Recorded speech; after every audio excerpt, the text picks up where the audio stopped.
Currently we have two branches. One is master branch, another one is feature A.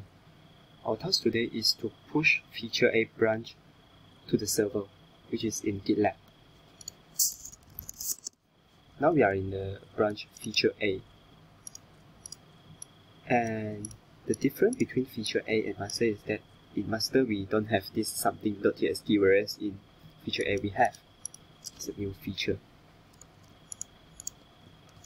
Usually, if we want to update the codes from local machine to the server, we'll use the command push.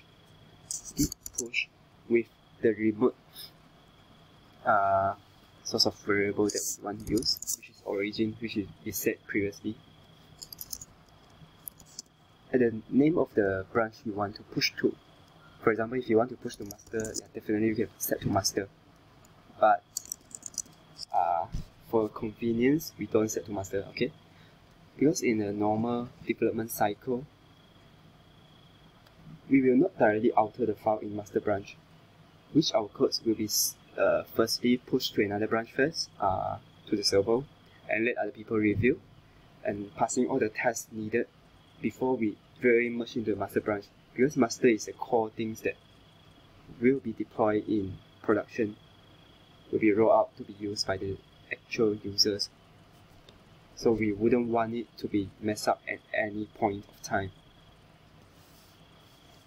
In this case, we are opening up another feature branch, right? So definitely we'll have to push to another branch. So the command that we need is origin and the branch name feature A. Say.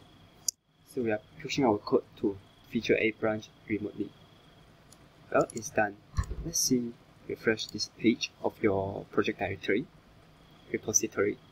So you can see there is a system message notification that notify us we already pushed to a new branch. When you click on this drop down menu, you can see another branch being created, which is feature A with a new file something. This branch is a latest feature branch that we have branched out from master. After this, we will talk about how to merge this feature into master, and afterwards deleting this branch. Alright. But just now, remember we are using this command. This has an issue. We cannot usually we will not do this simply pushing to a new branch, because why? When we want to get the update from the server, we'll use another command named git pull. So this will pull the latest update from the server into your local machine. But well, you see this, there is an error message that's telling us that there is no tracking information for the current branch. Please set 1.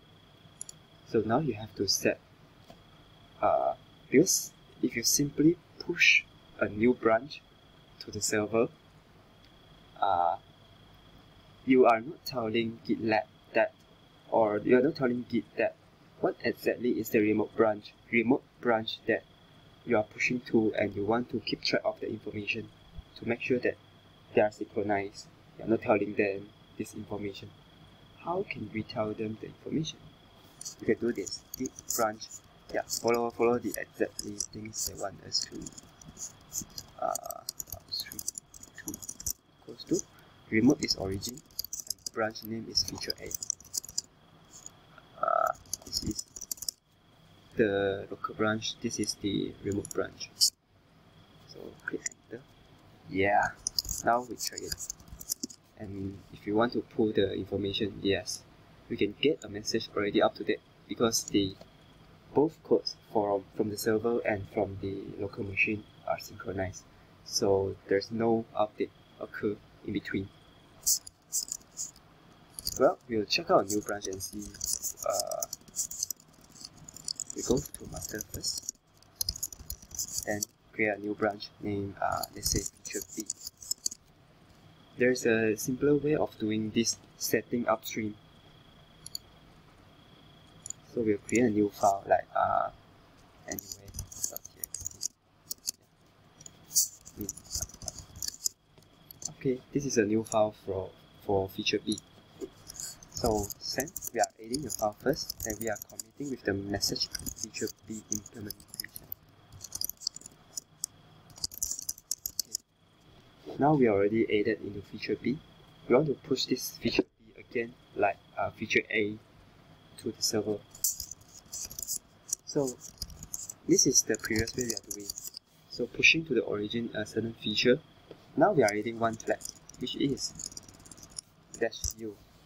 This stands for setting upstream, which is exactly the same as what we are doing here. So the server will be able to know that your current branch is pointing to this branch and you want to keep track of the information from the server via this particular branch. Basically, it's doing this task. Alright, we don't have to explicitly setting the upstream. In fact, we just use a flag -u in order to keep track of the information. What's the difference here? Remember just now, after we pushing the codes, we are trying to git pull but we fail. Then only we do this command, right? So now we are checking it. Then we use git pull. We don't have to set the upstream. It's already set. Yeah. So recap for today's lesson. We learned about how to push the code with git push origin master or any branch you want to push to. This is to update from the local machine to the server, and to keep track of the information to make sure that it is synchronized between the local branch and the remote branch. You use -u, and to retrieve the information back from the server down to your local machine, you use the command git pull. Only these three things, right? Basically, they are the mostly used things if you want to wrapping up your codes and merge them to the master. Yeah, very frequently used commands. Alright, that's it. See ya.